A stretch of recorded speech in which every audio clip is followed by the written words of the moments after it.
आरी नींद लाल को आजा, उसको करके प्यार सुला जा। हेलो नमस्कार दोस्तों, मैं हूं अजय निषाद। हिंदी नाथ यूट्यूब चैनल पर आप सभी का स्वागत है।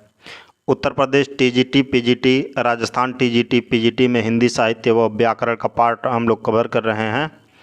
तो ये वीडियो में हमारा मुख्य उद्देश्य ये है कि प्रत्येक दिन 100 क्वेश्चन हम लोग कवर करें, MCQ क्वेश्चन, जो आपके एग्ज़ाम के लिए बहुत ही फायदेमंद हो।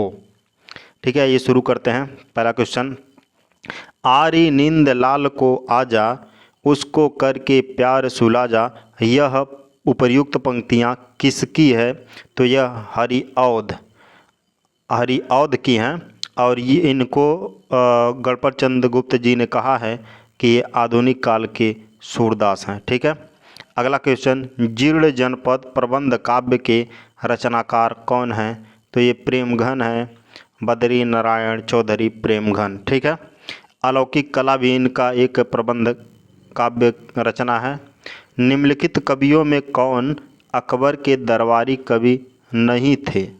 तो ये हरिदास जी नहीं थे, ऑप्शन नंबर डी हरिदास। ये निम्बकार्य संप्रदाय से संबंधित थे।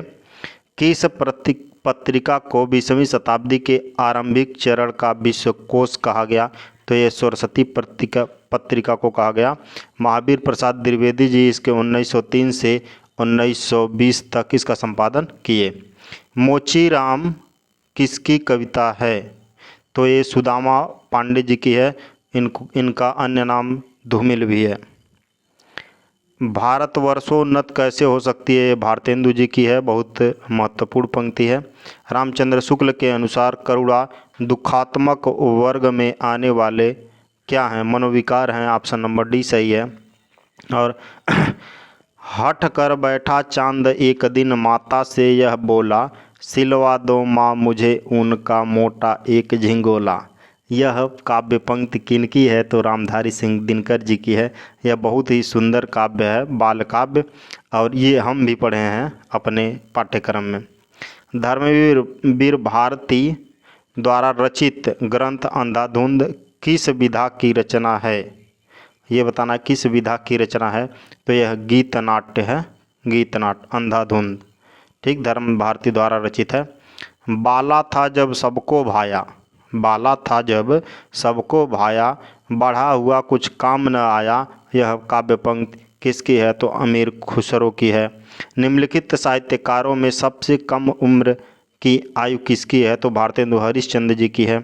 यह मात्र 35 वर्ष ही जीवित रहे और 1850 में इनका जन्म हुआ, 1885 में मृत्यु। और गजानंद माधव मुक्तिबोध जो हैं, इनका उम्र 47 साल जिए, और जयशंकर प्रसाद 48 वर्ष, मुंशी प्रेमचंद 56 वर्ष। ठीक है, ललतारा के रचनाकार कौन है? ललतारा के रचनाकार रामवृक्ष बेनीपुरी जी हैं।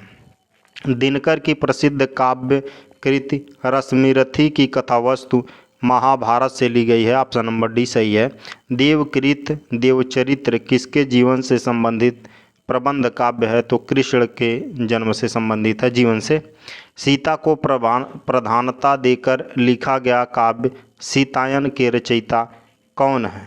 सीतायन के रचयिता रामप्रिय शरण जी हैं, ऑप्शन नंबर डी सही है। माइकेल मधुसूदन दत्त कृत मेघनाथ वध का हिंदी में अनुवाद किसने किया? मैथिली शरण गुप्त ने, ऑप्शन नंबर ए सही है। रामधारी सिंह दिनकर की प्रसिद्ध रचना का नाम बताना है आपको। तो यह है उर्वशी। उर्वशी के लिए इनको 1972 में ज्ञानपीठ पुरस्कार मिला था रामधारी सिंह दिनकर जी को। और आगे चलते हैं। धर्मवीर भारती की काव्यकृत कनुप्रिया में किसका वर्णन है? तो कनुप्रिया में राधा के नवीन रूप का वर्णन है। निम्नलिखित में से किस रचनाकार ने अपना लेखन गद्य तक ही सीमित रखा? तो मुंशी प्रेमचंद जी। मुंशी इन्हें उपन्यास सम्राट के नाम से भी जाना जाता है। सोए पलाश दहकेंगे शीर्षक नवगीत संग्रह के रचनाकार कौन है? तो नचिकेता, ऑप्शन नंबर ए सही है, नचिकेता। श्रीधर पाठक द्वारा रचित नहीं है। 4 ऑप्शन में से कौन नहीं है आपको बताना है। तो जार्ज वंदना है, भारतोत्थान है, बाल विवाह है, विधवा है, वैदेही वनवास नहीं है। यह अयोध्या सिंह उपाध्याय हरिऔध का है। चंडी चरित्र किसकी विशिष्ट साहित्यिक रचना है। तो ये गुरु गोविंद सिंह की है। ऑप्शन नंबर ए सही है। रहीम कृद मदनाष्टक की भाषा क्या है। मदनाष्टक की भाषा खड़ी बोली है। ऑप्शन नंबर ए सही है। निम्नलिखित में से कौन सुमेरित नहीं है बताना है। तो गीत गोविंदानंद, भारतेंदु हरिश्चंद्र, नगरी नीरद, प्रेमघन, पृथ्वीराज प्रयाण, राधा कृष्णदास का है, आनंद मंजरी, बाल मुकुंद गुप्त जी का है। ठीक है, और उसके बाद आगे चलते हैं। निम्नलिखित नहीं, यहाँ पे गलत बताना था ना, ये नहीं है सही, सॉरी। आनंद मंजरी जो है यह बाल मुकुंद गुप्त का नहीं है, यह पंडित अंबिका दत्त व्यास जी का है। ठीक है, आनंद मंजरी। निम्नलिखित में से कौन सुमेरित नहीं, आगे देखना है। 25 नंबर प्रश्न। युद्ध यात्रा धर्मवीर भारती का है। ऋण जल धन जल प्रभाकर मानचे का नहीं है, फणीश्वरनाथ रेणु का है। जुलूस रुका है, विवेकी राय, तूफानों के बीच रांगे राघव का है। बोलती प्रतिमा के रचनाकार इनमें से कौन है। बोलती प्रतिमा के रचनाकार श्री राम शर्मा है। ऑप्शन नंबर बी सही है। और निम्न में से कौन सी रचना महादेवी वर्मा की नहीं है, ये बताना है। तो अतीत के चलचित्र वे दिन वे लोग, स्मृति के रखाए हैं। पथ के साथी अतीत के चलचित्र है। वे दिन वे लोग शिव पूजन सहाय जी का है, रेखाचित्र है। महादेवी वर्मा जी ने किस रचना में पशु पक्षियों के रेखाचित्र प्रस्तुत किए हैं। तो ये बताना है। पशु पक्षियों के रेखाचित्र मेरा परिवार में उन्होंने प्रस्तुत किया है। निम्नलिखित में कौन सुमेलित है, ये बताना है। कौन सुमेलित है। सूधियाँ उस चंदन के वन की, यह विद्या श्रीनिवास दास का नहीं है, यह विष्णुकांत शास्त्री जी का स्मरण है। जिनके साथ जिया, ये अमृत नागर का है। भूले हुए चेहरे, यह है कन्हैया लाल नागर का। और समय के पाँव माखनलाल चतुर्वेदी जी का ही है। ठीक है, समय के पाँव माखनलाल चतुर्वेदी का। ठेठ हिंदी में उपन्यास लिखने वाले कवि कौन है। तो हरिऔध जी हैं। और जहाज पंछी किस प्रकार का उपन्यास है, मनोवैज्ञानिक उपन्यास है। ऑप्शन नंबर डी सही है। बिहारी सतसई में कितने दोहे हैं, 719 दोहे हैं। घनानंद की कृतियाँ किस भाषा में लिखित है। तो यह ब्रज भाषा में लिखित है। गंगा लहरी किसकी रचना है।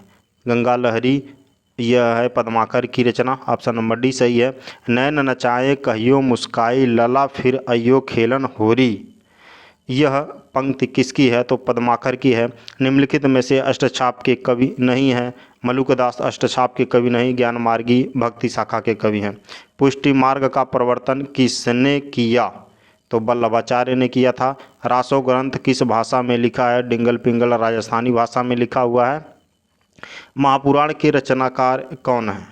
महापुराण के रचनाकार कौन है। तो पुष्यदंत जी हैं। ऑप्शन नंबर बी सही है। हिंदी खड़ी बोली किस अपभ्रंश से विकसित हुई है। तो सौरसेनी अपभ्रंश से। मथुरा, आगरा, धौलपुर, ग्वालियर आदि क्षेत्र में ब्रजभाषा बोली जाती है। ब्रजभाषा। हिंदी, हिंदू, हिंदुस्तान शब्द फारसी भाषा का शब्द है। कौरवी भाषा का उदय किससे हुआ है। तो कौरवी भाषा का उदय पश्चिमी हिंदी से हुआ है। किससे। पश्चिमी हिंदी से। ठीक। छत्तीसगढ़ी किस भाषा की बोली है। तो यह पूर्वी हिंदी की बोली है, पूर्वी हिंदी की। मेवाती किस भाषा की बोली है। तो यह राजस्थानी हिंदी की है। ऑप्शन नंबर बी सही है। मगधी अपभ्रंश से किस भारतीय भाषा का विकास नहीं हुआ, ये बताना है। मगधी अपभ्रंश से किसका नहीं हुआ है। तो मराठी का नहीं हुआ है, यह महाराष्ट्रीय अपभ्रंश से हुआ है इसका विकास। और बिहारी, बंगाली, असमिया का मगधी अपभ्रंश से हुआ है विकास। ठीक। भारत के संविधान के किस अनुच्छेद के अंतर्गत हिंदी को शासकीय भाषा घोषित किया गया है। 343 के अंतर्गत। संविधान के अनुच्छेद 351 में किस विषय का वर्णन है। हिंदी के विकास से संबंधित इसका वर्णन है। भारत की प्रथम भाषा, देश भाषा क्या है। पाली है। पाली पाली महात्मा बुद्ध ने अपना उपदेश पाली भाषा में ही दिया था। देवनागरी लिपि की सबसे बड़ी विशेषता क्या है? यह वैज्ञानिक ही है और इसके एक ध्वनि के लिए यह एक सिंबल, एक संकेत होता है। ऑप्शन नंबर डी सही है। अमी हलाहल मद भरे श्याम श्वेत श्याम रतनार जियत मरत झुक झुक परत जे ही चितवन एक बार। कितना बढ़िया यह पंक्ति है। तो यह है रसलीन जी का, ऑप्शन नंबर बी सही है। भैरवे रामायण तुलसीदास की रचना है, तुलसीदास की। और उसका निम्नलिखित हिंदी भाषी कवियों में किसका संबंध असम से है? तो शंकर देव का संबंध असम से है और नामदेव का महाराष्ट्र से और नरसिंह मेहता का गुजरात से, चैतन्य महाप्रभु का बंगाल से है। ठीक।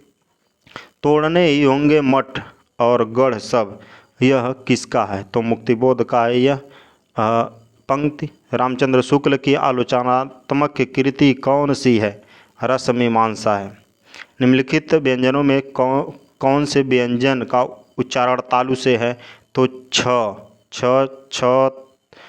ज झ इया का उच्चारण स्थान क्या है? तालु है। क का कंठ है और ट का होता है मूर्धन्य, त का दंत होता है। ठीक है। और उत्कंठा के समानार्थी शब्द का चयन करना है आपको। कैतूहल कौतुक, ऑप्शन नंबर सी सही है। और आगे चलते हैं। नीचे दिए गए काले अक्षरों वाले शब्द का निकार्थिक शब्द बताना है। आजकल के घरों में एक सुसज्जित कक्ष अवश्य होता है। सुसज्जित कक्ष का मतलब बैठक, ठीक, गेस्ट हाउस कह लें, बैठक होता है, गेस्ट रूम। अपने मुँह मियाँ मिट्ठू बनना मतलब अपनी प्रशंसा स्वयं करना। निम्न में वर्तनी की दृष्टि से शुद्ध शब्द बताना है। तो परीक्षा क्या है? शुद्ध है। परीक्षा जो लिखा है यहाँ पे शुद्ध लिखा हुआ है वर्तनी की दृष्टि से। और यहाँ पे पूज्य में बड़ा ऊ रहेगा भाई ऐसे। ठीक। परीक्षण में बड़ी का मात्रा रहेगा र पे, परीक्षण। ठीक। और प्राण नहीं होता है, प्राण होता है, प्राण। ठीक। और परीक्षा सही लिखा हुआ। च छ ज झ इया का उच्चारण स्थान तालु है, अभी ऊपर आया है। साधारण वाक्य के अंत में किस विराम चिन्ह का प्रयोग होता है? तो पूर्ण विराम चिन्ह का प्रयोग होता है। अपेक्षा का विलोम क्या है? उपेक्षा है। उपेक्षा, ऑप्शन नंबर ए सही है। यह पुस्तक भी हाथों हाथ बिक गई, यह पुस्तक भी हाथों हाथ बिक गई, हाथों हाथ में अव्ययी भाव समास है। ऑप्शन नंबर बी सही है। उसने उसे छल से पराजित किया में छल से में कौन सा कारक है? छल से करण कारक है। ऑप्शन नंबर बी सही है। कर्ता ने कर्म को करण से। ठीक। तत्सम शब्द कौन सा है? अमृत तत्सम शब्द है और इसका तद्भव होता है अमी। माता तद्भव है, इसका मातृ होता है तत्सम। बंदर का वानर तत्सम होता है और काठ का काष्ठ तत्सम होता है। ठीक है। आगे नीचे दिए गए विकल्पों में तत्सम शब्द का चयन करना। आम्र तत्सम है, दूध का दुग्ध होता है और खिड़की देशज शब्द है। ठीक है। मनोविश्लेषणात्मक शैली के उपन्यासकार कौन है? यहाँ पे बताना है। इलाचंद जोशी जी हैं, ऑप्शन नंबर सी सही है। मनोविश्लेषणात्मक शैली के उपन्यासकार। ठीक। अलीगढ़ का बोली क्षेत्र क्या है? तो ब्रज भाषा है। अलीगढ़ में क्या बोला जाता है? ब्रज बोला है। किस रचना का दूसरा नाम आलाखंड है?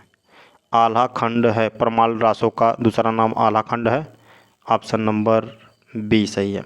अश्व का पर्यायवाची शब्द क्या है? घोटक अश्व का पर्यायवाची शब्द है। ऑप्शन नंबर ए सही है। अंतरिक्ष का पर्यायवाची शब्द व्योम और आकाश होता है। ऑप्शन नंबर बी सही है। रामचरितमानस नामक महाकाव्य की रचना शैली क्या है? तो दोहा चौपाई है। ऑप्शन नंबर ए सही है, दोहा चौपाई। जो मात्रिक समछंद प्रत्येक चरण में 16 मात्राएं जिसमें होती हैं उसे क्या कहा जाता है? चौपाई कहा जाता है। ऑप्शन नंबर ए सही है, चौपाई। सजना है मुझे सजना के लिए में कौन सा अलंकार है? तो सजना और सजना एक ही शब्द की दो बार आवृत्ति हुई है और दोनों का अर्थ अलग अलग है। सजना है मतलब मुझे श्रृंगार करना है और सजना है संवरना है। इसका अर्थ ये हुआ पहले सजना का, और दूसरे सजना का अर्थ है हस्बैंड, प्रियतमा या नायक, समझे, पिया या नायक या पति, यमक अलंकार है इसमें। तरड़ी के संग, तरड़ी के ही संग तरल तरंग में तरड़ी डूबी थी हमारी ताल में। तो तरड़ी तरड़ी दो बार आया है और दोनों का अर्थ अलग अलग है, यानी कि हमें यमक अलंकार होगा।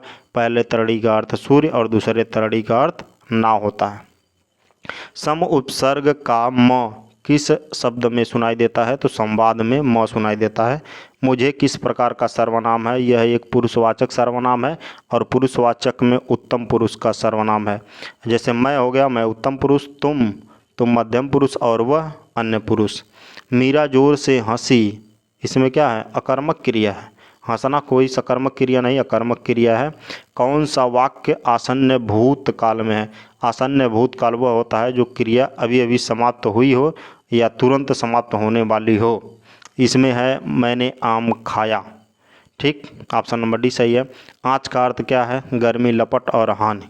आँच, आँच आँच लगता है ना, गर्मी हो गया, लपट, लपट भी आँच हो गया और हानि भी आँच ही है। ठीक। वह हमेशा अपने भाई के गीत गाता रहता है। वह हमेशा अपने भाई के गीत गाता रहता है।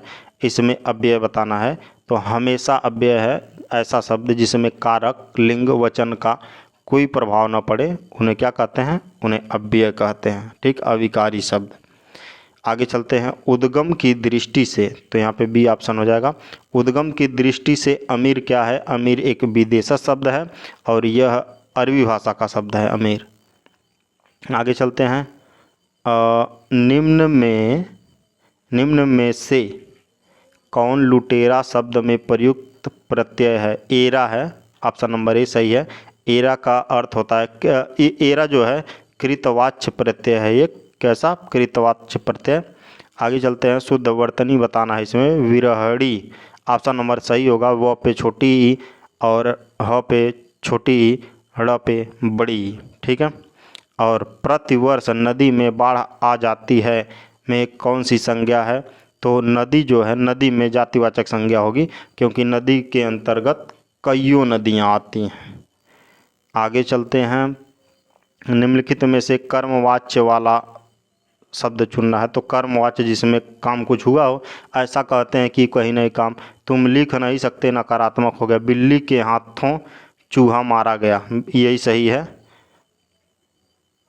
Option number C. पुल्लिंग परिवर्तन का सही विकल्प चुनना है। साम्राज्ञी का सम्राट, ये सही होगा। और आगे भी देखते हैं। ठाकुराइन का ठाकुर होता है, ठाकुर लिखा है यहाँ पे, ये गलत हो गया। ठाकुर होता तो सही होता। कवयित्री का कवि होता है और रानी का राजा होता है। उर्दू शब्द सौदा का बहुवचन में क्या रूप होगा? तो इसका कोई वचन परिवर्तन नहीं होता, इसमें कोई परिवर्तन नहीं होगा। ऑप्शन नंबर बी सही है। और आगे चलते हैं। निम्नलिखित शब्दों में विशेषण को पहचानिए। नैतिक एक विशेषण शब्द है, इसका विशेष नीति होता है। क्या? नीति। नीति, न पे बड़ी और त पे छोटी। संन्यास शब्द में कौन सा उपसर्ग है? तो सम उपसर्ग है, ऑप्शन नंबर ए। भरत मुनि के अनुसार रसों की संख्या 8 है। कितनी है? 8। इनमें से कौन सा कथन पूरी तरह तत्पुरुष समास से संबंधित है?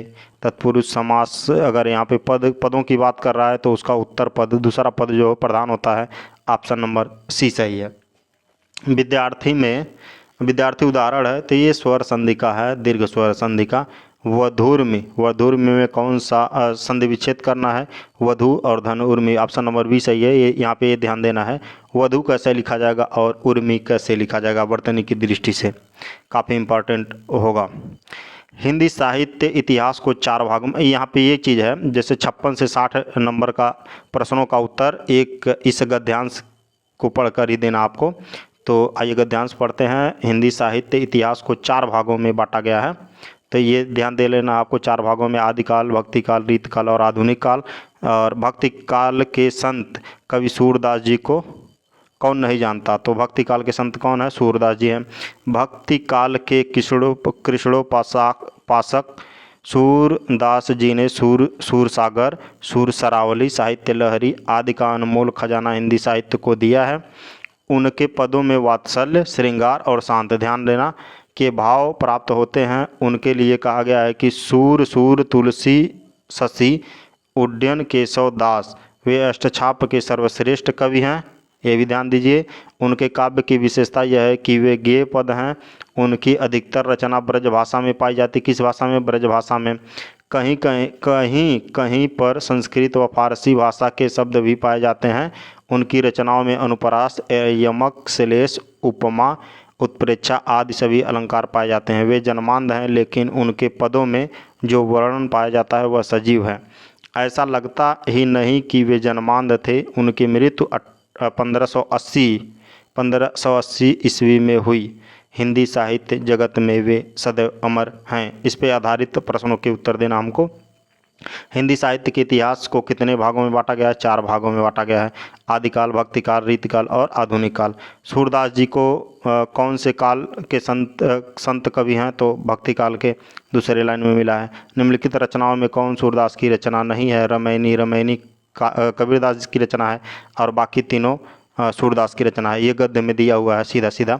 सूरदास के पदों में कौन सा रस नहीं पाया जाता? भयानक रस नहीं पाया जाता है। गद्य में सीधा सीधा दिया हुआ है। श्रृंगार, शांत, बाल्य रस पाया जाता है। ये बाल्य रस के सम्राट कहे जाते हैं। सूर सर तुलसी शशि उड्डयन केशव दास। इस पंक्ति में उड्डयन का क्या अर्थ है? तो उड्डयन का तारा अर्थ होता है। तो आज हमारा 800 क्वेश्चन पूरा हो गया और हम लगातार इस वीडियो को जारी रख रहे हैं। रोज़ 100 क्वेश्चन आ रहा है। आज कुछ लेट हो गया है लेकिन आ गया। तो आप लोगों को से बता दें, जो लोग BA कर रहे हों हिंदी साहित्य से और या तो MA हिंदी साहित्य से कर रहे हों, उनके लिए भी ये वीडियो काफ़ी फ़ायदेमंद होने वाला है। क्योंकि किसी भी एंट्रेंस एग्ज़ाम में, चाहे यूनिवर्सिटी में एडमिशन लेना हो या नेट JRF निकालना हो, तो ये वीडियो आपके लिए फ़ायदेमंद होगा। हम कहेंगे ये वीडियो प्रतिदिन आप देखते रहिए। 20 मिनट हमको दीजिए और आप धीरे धीरे बूंद बूंद करके एक घड़ा भर जाएगा और इतना क्वेश्चन आप लोगों का तैयार हो जाएगा कि आप लोगों को ज़्यादा टेंशन रहेगा नहीं एग्ज़ाम के समय में। Thank you for listening and God bless you all.